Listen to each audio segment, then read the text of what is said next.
6 महीने पहले हमारे घर में पूजा थी, तब मैंने काजल को आस पड़ोस में प्रसाद देने के लिए भेजा था। सविता मौसी, सविता मौसी।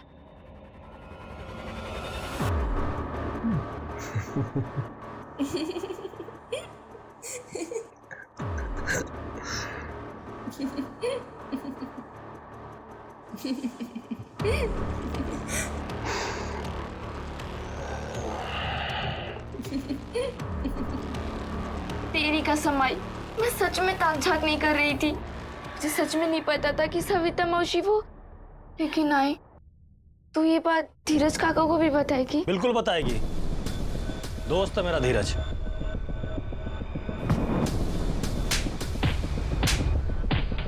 मेरा नमक खके मेरे ही घर में ढका डलता है।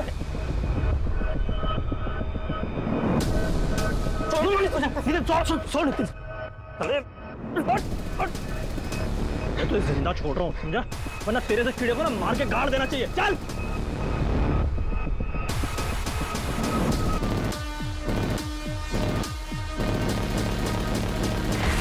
क्या बता सकते हैं नितिन कहाँ मिलेगा? सुना है आजकल वो जानीपुर में रहता है। चंदू के पास उसका पूरा एड्रेस जरूर होगा।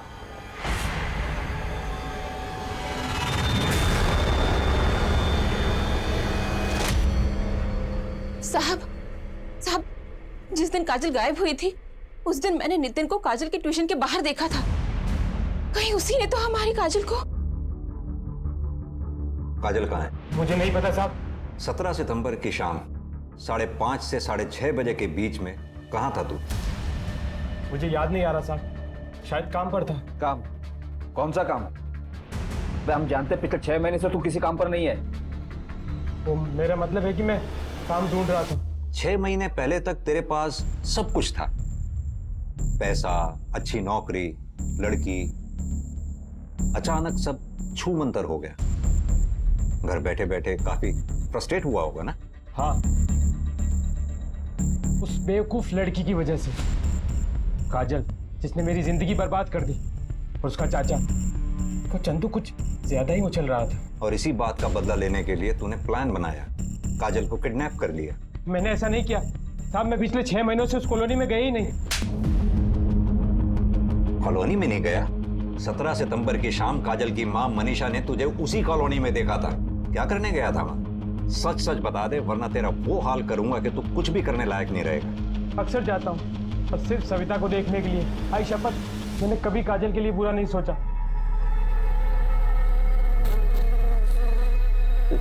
13 साल की बच्ची, कातिल को जरा भी दया नहीं है इसे मारने। कितनी बुरी तरह से मारा है। शायद सेक्सुअल असॉल्ट भी है। हॉस्पिटल में इन्फॉर्म कर दिया। मुझे याद है, कॉपी और पेंसिल ना? हाँ, लेकर आऊंगा। लाऊंगा। हाँ, ऐसे ही किया। ठीक है बेटा, ध्यान रखना अपना। पापा को भी काम है, अभी रखता हूं। बाय।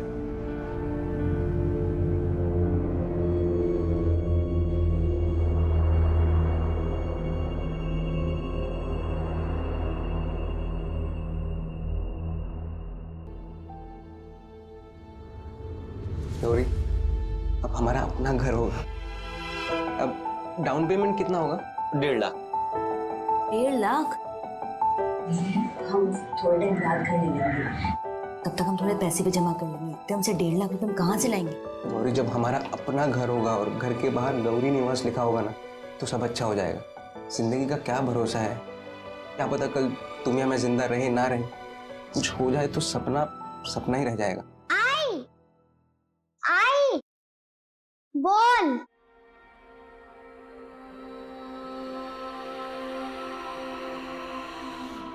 आई खुशबू, खुशबू आई, आई खुशबू।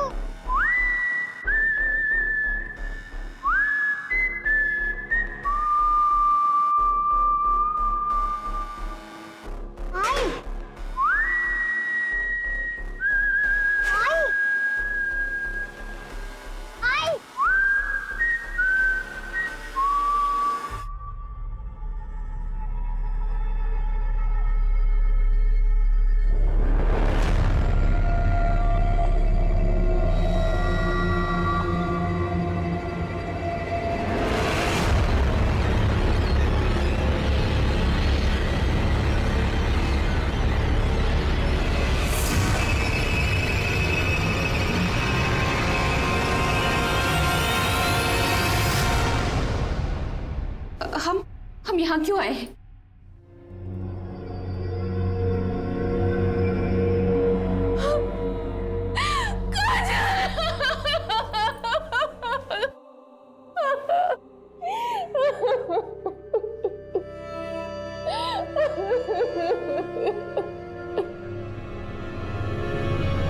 कि 2 दिन बाद 19 से 20 फरवरी के बीच, और जैसा कि हमें शक था, काजल का मर्डर रस्सी से गला घोंट कर किया गया है। सर, काजल के गले पर नायलॉन की रस्सी की ट्रेसेस मिले, येलो कलर की रस्सी। काजल के घर के आसपास बात करो, जिस दुकान पे भी इस तरह की रस्सी मिलती है उनसे पता करो। मुझे पिछले 15 दिन में जिस किसी ने भी इस रस्सी को खरीदा उन सबकी डिटेल चाहिए, शायद कुछ हाथ लगे। सर, ऐसे कैसे हो सकता है कि किलर को किसी ने भी नहीं देखा? हमारे हाथ में एक भी विटनेस नहीं है। कातिल बहुत शातिर है जादव, वो ये बात बहुत अच्छी तरह से जानता था कि उस एरिया में सीसीटीवी कैमरास हैं ही नहीं। इसका मतलब उसने उस एरिया की रेकी की होगी, फिर पूरी प्लानिंग के साथ उसने काजल को किडनैप किया। सर, काजल की किडनैपिंग के वक्त उसने बिल्कुल भी शोर नहीं मचाया था। हो सकता है कि ये किडनैपर उसके जान पहचान वाला हो। मैं काजल की फैमिली और उसके आस पड़ोस के लोगों की डिटेल्स निकलवाता हूँ। जादव, जिस किसी पे भी शक है उठा लाओ उसे।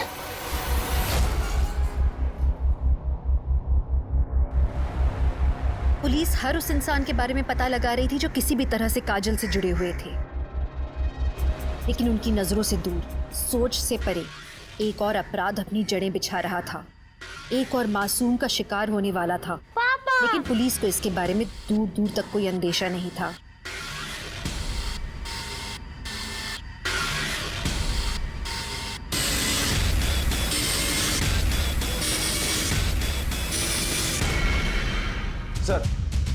सर, काजल की कॉलोनी में एक पड़ोसी से पता चला कि काजल का बाप रवि बेटा चाहता था और मनीषा और काजल के साथ बुरा सलूक भी करता था।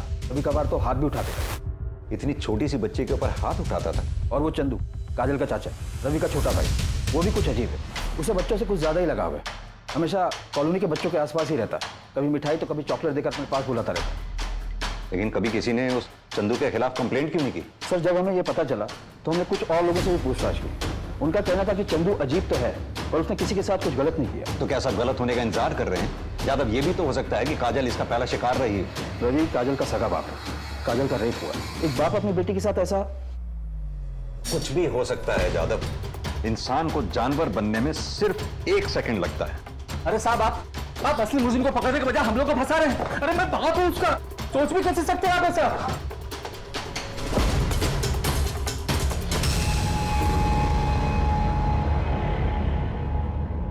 हाँ साहब, ये सच है। मेरे पति को बेटा चाहिए था। काजल स्कूल जाए इसके लिए वो मान गए थे, लेकिन काजल का ट्यूशन जाना उन्हें बिल्कुल पसंद नहीं था। उनका मानना था कि अगर काजल को इतनी आज़ादी देंगे तो वो बेलगाम हो जाएगी। लेकिन साहब, मैं जानती हूँ मेरी बच्ची ऐसी नहीं थी। वो तो सिर्फ पढ़ना चाहती थी। मनीषा जी, 17 सितंबर जिस दिन काजल गायब हुई, क्या उस दिन भी आपके घर में कुछ झगड़ा हुआ था? मेरा मतलब, आपके पति रवि ने काजल से कुछ कहा था? हाँ, मैं चिल्लाया था। बोला था ना, ये ट्यूशन जाने की कोई जरूरत नहीं है। बस इसके बाद तंग आकर मैं घर से बाहर निकल आया था। कहाँ गए थे और कितने बजे लौटे? वो शाम 6, साढ़े 6 बजे के करीब घर लौट आए थे। यानी कि आपका मतलब है जिस समय काजल गायब हुई आपके पति घर पे नहीं थे? पर इससे ये कैसे साबित होता है कि मैंने ही अपनी बेटी को मार डाला? आपको लगता है कि मैं इतना गिरा हुआ हूँ? वो मेरी बेटी थी, बेटी, सिर्फ 13 साल की मासूम बच्ची, और मैंने उसे हमेशा के लिए खो दिया। सर, मेरे पति में लाख बुराई सही, लेकिन वो अपनी बच्ची के साथ ऐसा कुछ नहीं कर सकते। हमें पता चला है कि चंदू का बच्चों के प्रति कुछ अजीब सा लगाव है। क्या कभी चंदू ने काजल को अजीब तरह से छूने की कोशिश की? मुझे नहीं लगता साहब। अगर मुझे ऐसा कुछ लगता तो मैं उसे अपनी बच्ची के आसपास भटकने तक नहीं देती। सच बोल रहा हूँ। साले कमीने, बच्चों की अश्लील वीडियो देखता है? तो साहब, मैं मानता हूँ कि मैंने वो वीडियो देखे थे, लेकिन साहब, काजल वो तो मेरे भाई की बेटी है। उसके साथ कुछ करने की सोच भी नहीं सकता। मैं एकदम सच बोल रहा हूँ साहब। इसकी खातिरदारी में कोई कमी नहीं छूटनी चाहिए। तब तक मारो जब तक ये सच ना बोले। साहब, मैं एकदम सच बोल रहा हूँ साहब।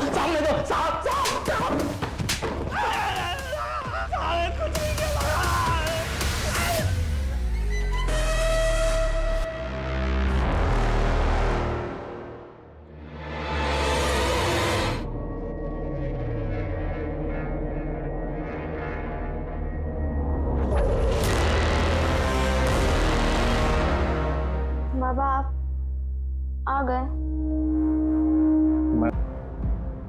मुझे लगता है ये विनय को ना गौरी को भूलकर अब आगे बढ़ जाना चाहिए। ऐसा क्यों बोल रहे हैं आप? अगर गौरी को लौट कर आना होता तो इन 11 महीने में लौट आती, तो पुलिस ने भी उसको ढूंढना बंद कर दिया। मतलब पुलिस भी जानती है कि वो अपने मन से भाग कर गई है। तेरी इस गौरी ने मुझ पर भी डोरे डालने की कोशिश की थी। शुक्र मना कि मैं उसके काबू नहीं आया।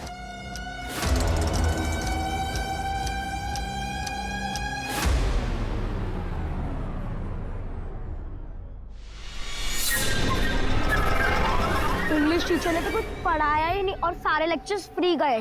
अरे यार श्रुति, क्या हुआ? मेरी बहन रानी के लिए कैंडी लेनी थी पर दुकान तो पीछे ही छूट गई। अब इतनी दूर वापस चल के कौन जाएगा? एक काम करते हैं, तू जाकर ले क्या, मैं यहाँ खड़ी हूँ तेरी वेट कर रही हूँ। ओके। ये चंदू पिछले 15 दिन से हमारी हिरासत में है, लेकिन इसकी स्टेटमेंट में कोई चेंज नहीं आया। कन्फेशन मिलना मुश्किल है। SP sir. जी सर, जय हिंद सर। एक और बच्ची?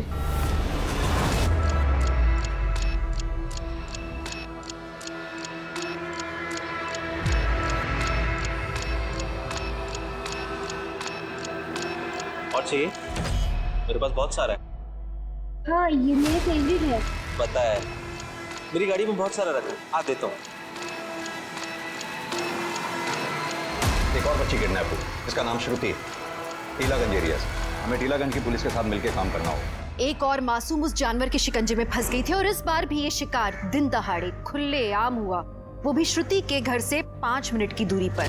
पिछली जीत उसके सर चढ़ने लगी थी, वो खुद को भगवान मानने लगा था, इतना शक्तिशाली जिसे कोई पकड़ नहीं सकता। पुलिस पहली बच्ची काजल को बचाने में नाकाम थी। गौरी के बारे में पुलिस को कुछ भी नहीं पता था और अब तीसरी बच्ची भी किडनैप हो गई थी। क्या था आखिर श्रुति के नसीब में आगे? क्या ये केसेस आपस में जुड़े हुए थे या पुलिस अलग अलग क्रिमिनल से डील कर रही थी?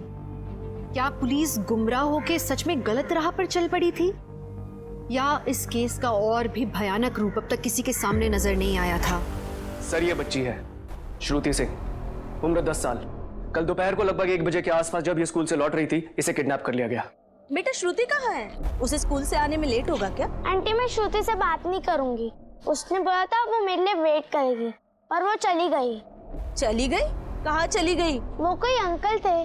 कौन अंकल? पता नहीं। मैं जब कैंडी लेकर मुड़ी तो मैंने देखा वो उनके साथ जा रही थी। मैंने उसे बहुत आवाज दी। रुकिए,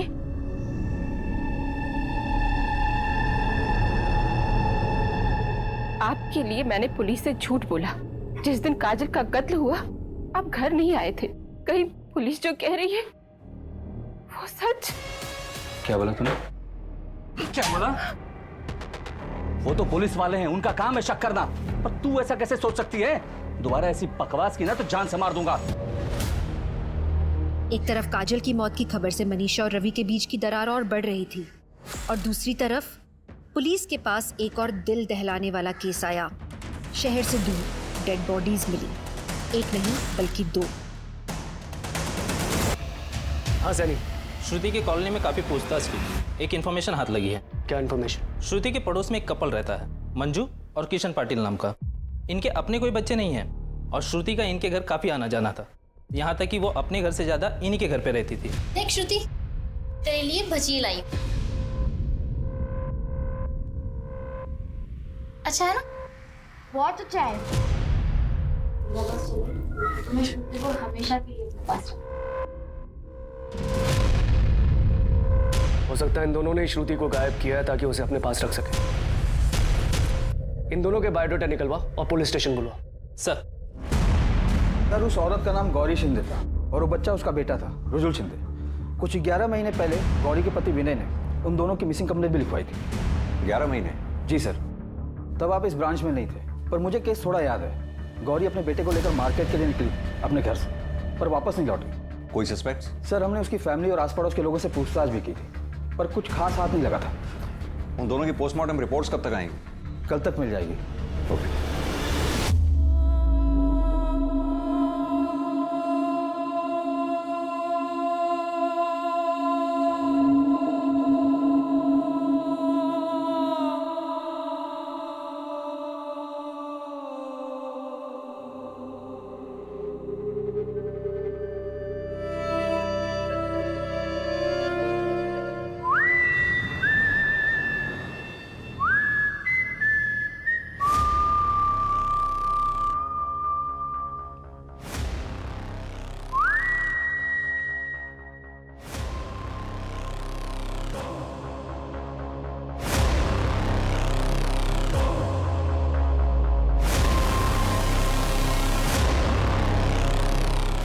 अंकल मुझे मम्मी के पास जाना है अंकल प्लीज मुझे मम्मी के पास जाना है।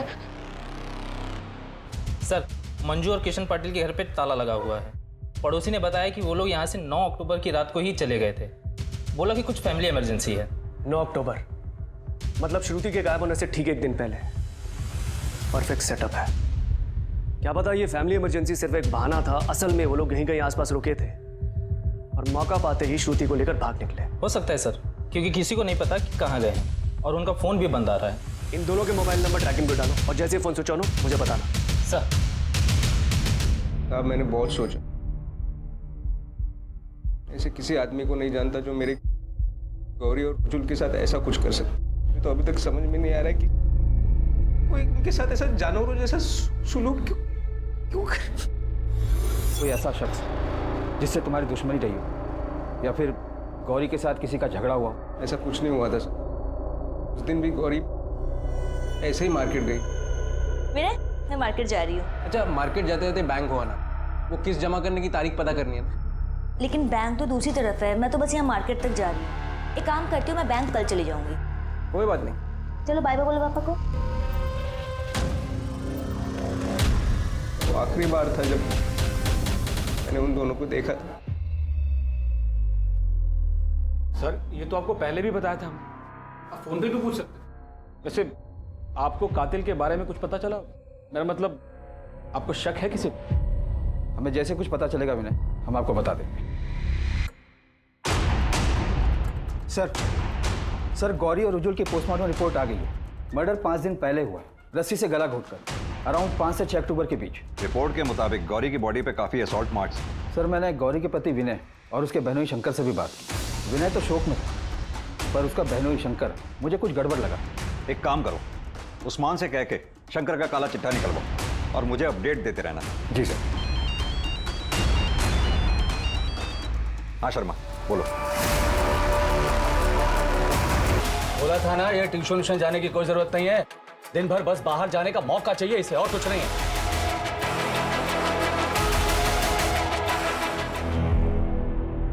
साहब, अभी आपने मेरे को इधर क्यों बुलाया? मुझे पता चला कि तू गौरी को बहुत ज्यादा ही पसंद करता था। उसके दोस्त ने बताया कि उसकी शादी से पहले तू उस पर डोरे भी डालता था, लेकिन उसकी मौत की खबर सुनकर ज्यादा दुखी नहीं हुआ तू। उसकी ना बर्दाश्त नहीं कर पाया, इसलिए उसे जान से मार डाला, है ना? अरे साहब, कुछ भी बोल रहे हैं आप। ठीक है, गौरी मुझे पसंद थी, सुंदर थी, मेरा दिल आ गया था उस पर।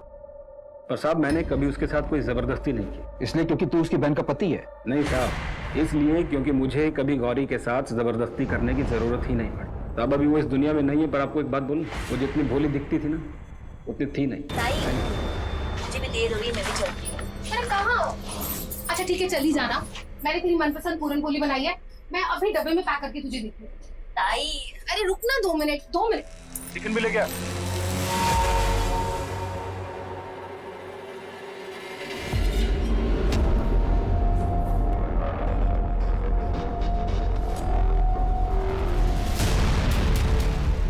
जी क्या कर रहे हैं आप?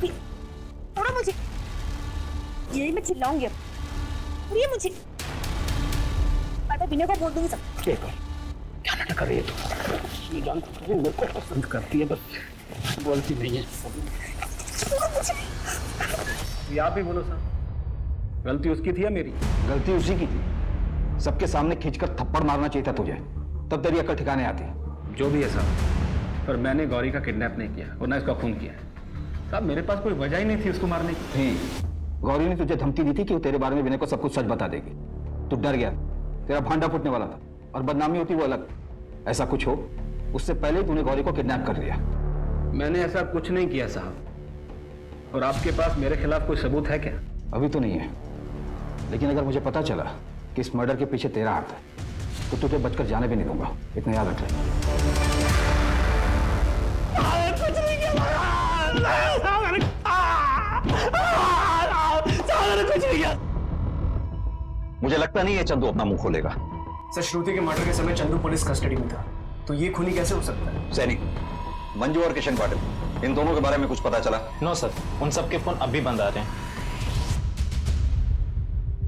इन दोनों केसेस में कुछ तो है जो हमसे छूट रहा है।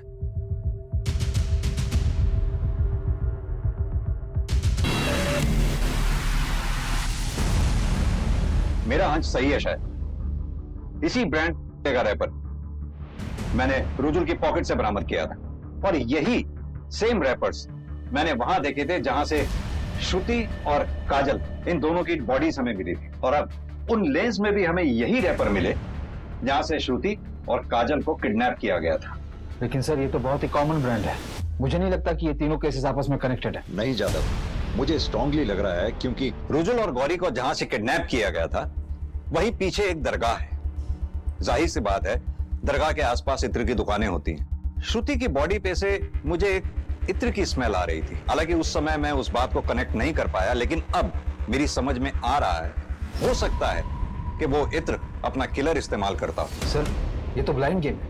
आई नो ज्यादा, लेकिन अभी फिलहाल हमारे पास यही एक थ्योरी है और इसी थ्योरी को लेकर हमें आगे बढ़ना होगा।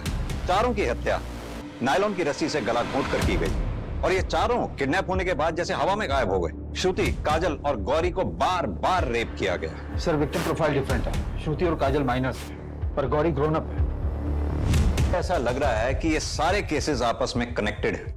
अभी के लिए मान लेते हैं इन सारे केसेस में एक ही हत्यारा है, सीरियल किलर। उसका प्रोफाइल तैयार करते हैं। मेल 35 से 42 साल के बीच। करेक्ट, क्योंकि गौरी की उम्र 32 साल की थी। उसे कंट्रोल करने के लिए एक स्ट्रांग आदमी चाहिए। शर्मा, तुम उस इत्र के पीछे लगो जो मैंने श्रुति की बॉडी पे स्मेल किया था। वो एक खास तरह का मिक्सचर था, ऊद और मस्क का। इत्र शॉप्स में जाके उसके बारे में पता करो। पर सर शहर में तो बहुत सारी इत्र की दुकानें। जानता हूं, जहां से रुजुल और गौरी गायब हुए थे वहां से शुरू करो।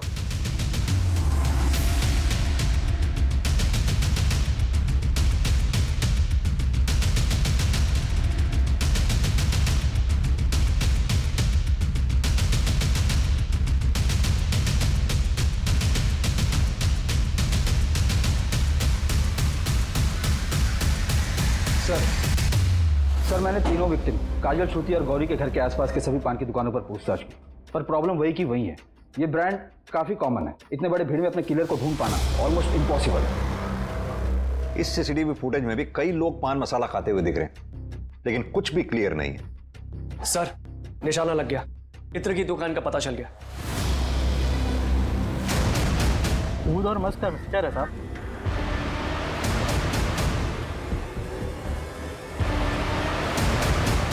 एग्जैक्टली वही खुशबू है। हमें उन सभी लोगों के नाम और नंबर चाहिए जो ये वाला इत्र इस्तेमाल करते हैं। ठीक है साहब।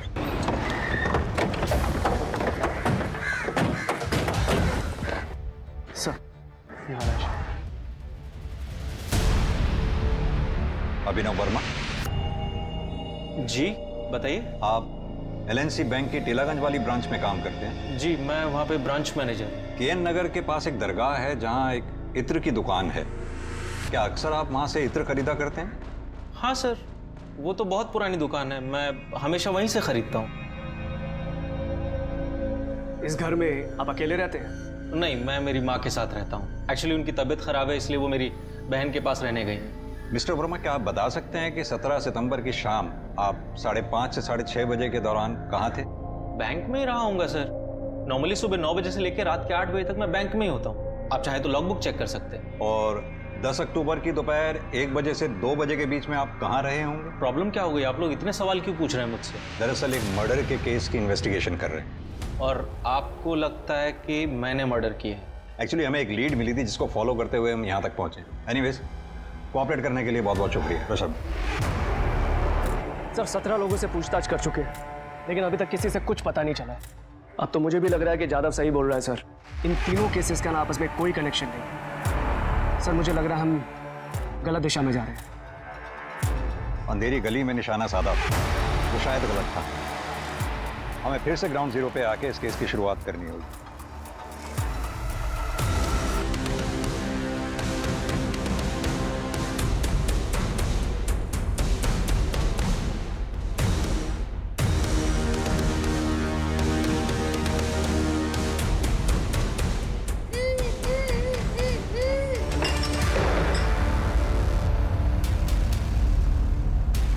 अंकिता, बोलो जी।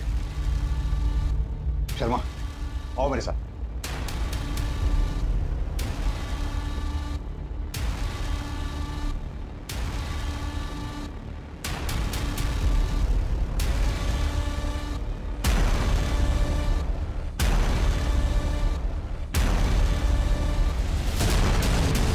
आपको ही कॉल करने वाला था। आप बैंक जाके ना कुछ पेपर साइन कर लीजिए, लोन आपका ऑलमोस्ट पास है। पर हाँ, 5 बजे के पहले पहुंच जाइएगा, वरना इंटरेस्ट दुगना हो जाएगा। मैं अभी घर पे पेपर भूल आया हूँ, तो 5 मिनट में पेपर्स पिक करके बैंक चलते हैं। आइए मेरे साथ ही चल लीजिए ना।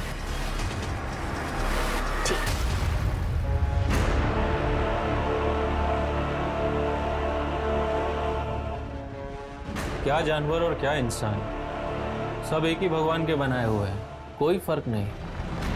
हर इंसान के अंदर एक जानवर होता है। ये तो सिर्फ हमारे ऊपर डिपेंड करता है कि हम सारी जिंदगी अपनी ख्वाहिशों को दबाकर जीते रहें या उस जानवर को खुला छोड़ दें बिना लगाम के, और हर वो चीज़ हासिल करें जिसे हम पाना चाहते हैं। जैसे मैंने हासिल किया, गौरी को मैंने सब कुछ दिया सर, और बदले में मैं क्या चाहता था? जब चाहूँ, जहाँ चाहूँ उसके साथ खेल सकूं, उसका छटपटाना, दूर भागना, ये सब मुझे और आकर्षित करने लगा था उसकी तरफ। तो फिर तूने गौरी को मारा क्यों? इनफैक्ट गौरी से पहले काजल को क्यों मारा? क्योंकि वो मेरे सर का दर्द बन चुकी थी सर। कितना भी मारो चुप ही नहीं होती थी, इतना इरिटेट कर लिया था, फाइनली मुझे उसे मारना ही पड़ा।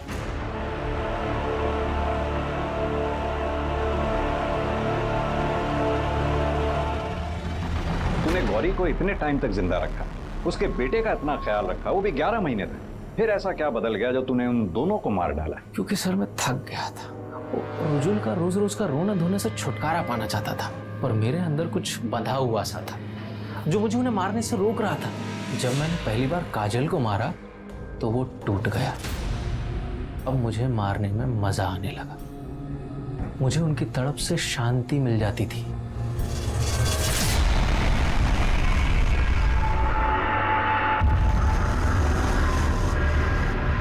मैं पहली बार गौरी से बैंक में मिला था। आप लोग क्या लेंगे, चाय? Excuse me. पर उसकी वो पायल, पता नहीं क्या हुआ मुझे कि मैं उसके बाद उसे भूल ही नहीं पाया। कुछ अलग सा ही नशा था, ऐसा चढ़ा कि उतरने का नाम ही नहीं ले रहा था। सोते जागते, उठते बैठते, खाते पीते, हर समय मुझे वही दिखाई देती थी। मैं उसे हर हाल में हासिल करना चाहता था। काजल, श्रुति, प्रिया 10 से 12 साल की थी, बच्चियां ही क्यों? क्या है ना सर, इंसान रोज दाल चावल खा के चेंज तो चाहता ही है ना। मुझे अब बिरयानी खानी थी। बिरयानी खानी थी? बिरयानी खाएगा? बिरयानी खाएगा? दरअसल तू इंसान है ही नहीं, जानवर से भी बदतर है तू।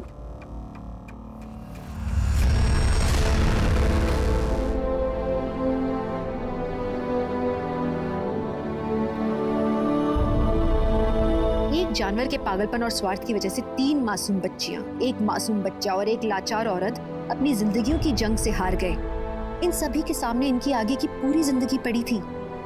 किसी विक्टिम के पति और बच्चे थे, किसी के माँ बाप थे, एक परिवार था जिन्हें वो पीछे छोड़ गए। दुनिया में अभिनव जैसे कई दरिंदे हैं जो बिना पलक झपकाए बड़े से बड़ा अपराध कर जाते हैं, और इसीलिए जरूरी है कि हम अपनी आंखें खुली रखें, अपने आसपास हो रही गतिविधियों पर पूरी नजर रखें। किसी भी इंसान पर आसानी से विश्वास करने से पहले आप 2 बार सोचें। क्या और क्यों जैसे सवाल पूछने से नुकसान नहीं होता, बल्कि कुछ बुरा होने से आप रोक सकते हैं। साथ ही अपने बच्चों को समझाएं कि अगर कोई अनजान आदमी कुछ सामान देकर या कोई कहानी सुनाकर अपने साथ ले जाने की कोशिश करता है तो किसी भी हालत में उसके साथ न जाएं। और अगर कोई जोर जबरदस्ती करता है तो जोर जोर से जितना चिल्ला सकते हैं उतना चिल्लाएं। ये बातें हम सबको पता है, लेकिन जरूरी है कि हम अपने बच्चों के सामने इन बातों को दोहराते रहें ताकि ये बातें उनके जहन में उतर जाएं और उनके नेचुरल रिफ्लेक्स का हिस्सा बन जाएं। इसी के साथ मैं दिव्यांका त्रिपाठी दहिया लेती हूँ अब आप सबसे विदा। देखते रहिए क्राइम पेट्रोल, सतर्क, विमेन अगेंस्ट क्राइम। एक औरत पे वार, अब हर औरत का भार।